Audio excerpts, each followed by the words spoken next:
So, fine? Ready? Yeah. Okay, so three. I hope so. So go ahead. Okay. Hello. Hello. Konnichiwa. So we're going to do quite a quick talk about some of the things that CoderDojo is doing, like the CoderDojo Foundation and CoderDojo Movement is doing around the world. We know it's a short talk, so we're going to just have like 4 examples. And we're also going to talk about kind of original vision. James is going to talk about his original vision and where that kind of fits into what we're doing now. 今回はですね、オリジナルビジョン、要はそのコーダ道場を始めたそのジェームズがいるんで、そのコーダ道場の目的、いろいろチャーターとか研修にいろいろ書かれてると思いますけど、その書いてるってことは当然その元々なんか思いがあって今のドキュメントに移ってるので、その元々のその原著というかその原点に近いようなビジョンをやって話そうと思ってます。So I think for me, I represent the founding of CoderDojo in the very early years when it was beginning to take shape and form. And Ross represents now where CoderDojo is at over 1,500 dojos in 75 countries. 今はそのまずはロスによってコーダー道場のそのムーブメント今75カ国の1500以上の道場があるんですけど、そこについてちょっと話してもらおうと思います。Cool. So, when CoderDojo began, it was never supposed to be this big. So it's all a big mistake, big misunderstanding. We never intended CoderDojo to be this big, so it's a big mistake. Happy mistake. コーダー道場がこんなに大きくなるとは全く思ってなくて大きな誤算だと。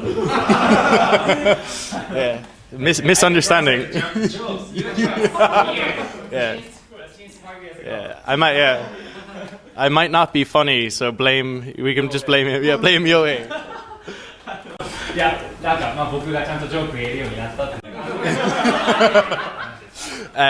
う。So CoderDojo was started out of my experience of being somebody who started programming at age 9 and having nowhere to go.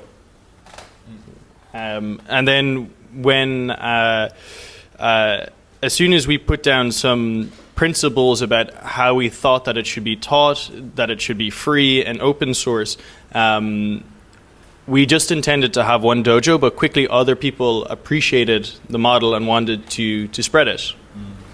もともとはその当然なんですけど、こんな大きくなると思ってなかったね。最初の1道場をやり続ける予定だったんですね。なんですけど、一つその新しい最初の始まった道場をモデルさせて、そのドキュメントとかその文章とかどうやってなんていうんですかね、場を作っていくかとか、フリーって何、オープンって何みたいなものをモデル化することで、こう大きくなってた。それがその今書いてあるモデルってやつですね。So many things you see in CoderDojo are born out of the community and have been learnings from all over the world and lots of mistakes. すごいざっくりというと、そのモデルがこんなに大きくなるとは思ってなかったので、それもまた大きな誤算だと。なので今はこんな国を越えて大きくなって、いてそうですね。嬉しい誤算だということです。Okay. Does anyone know where this dojo is? この道場知ってる人いますか? Oh, Dojo bus, yeah, in Madagascar, CoderDojo bus. And Japan has CoderDojo ship. Oh. Ship. Next, CoderDojo Senkai-zen. Dojo Shinkansen. Nozomi Dojo. Nozomi Dojo. Okay. Yep. So CoderDojo started in Cork, Ireland. Here. Yeah. As you can see, it is the center of the world.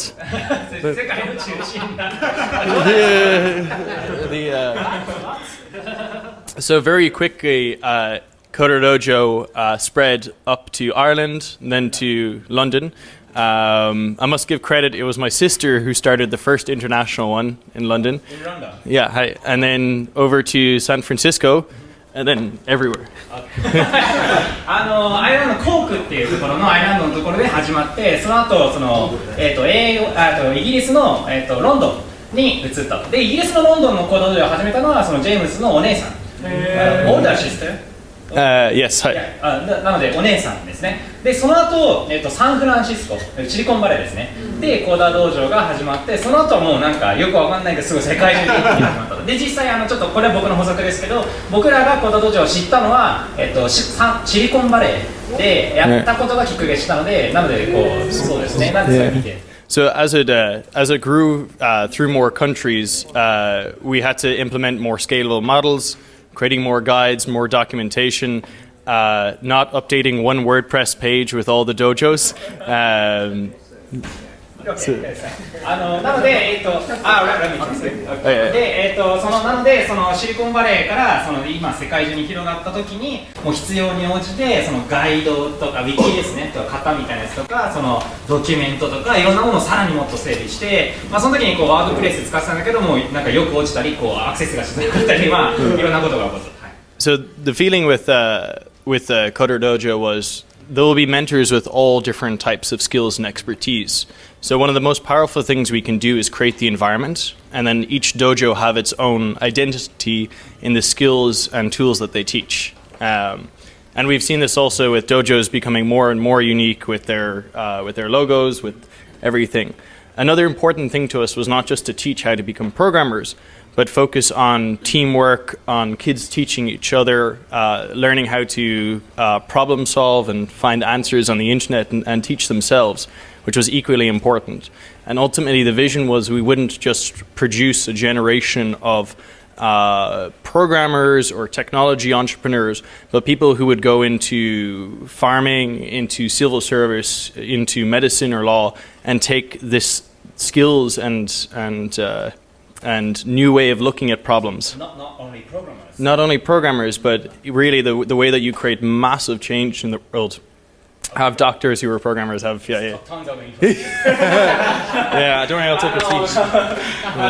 見て分かるとおり、そのコードの特徴っていうのはもう皆さん分かってると思いますけど、Python とか Ruby とか WordPress、PHP とかいろんなコミュニティがあって、でそのロゴに始まるようにそれぞれのそのコミュニティの人たちがそれぞれの道場を作り込んでいくので、そのコミュニティ横断的な。オープンソースコミュニティ横断的なものを作って、でそれでそのなんて創造的な場というか、その学び合う場所を作っていくと。でその学び合う場っていうのは、必ずしもプログラマーをなんかプログラマーになりたかったらもちろんいいんですけど、それだけじゃなくて、なんかこういかにググるかとかいかにその課題発見力だとか、そういったものも含めていて、例えばそのプログラマーだけじゃなくて、なりたい人は別になってもいいんですけど、例えば医者とか弁護士とかその農業だとか、どんな職業になったとしてもそのプログラミングのスキル、コンピューターの扱い方が分かってれば、もう今の時代だったらどこに行っても役に立つはずなので、そういったそのフォーカス的なことを、目的にします。なのでプログラマーを育てるためだけじゃない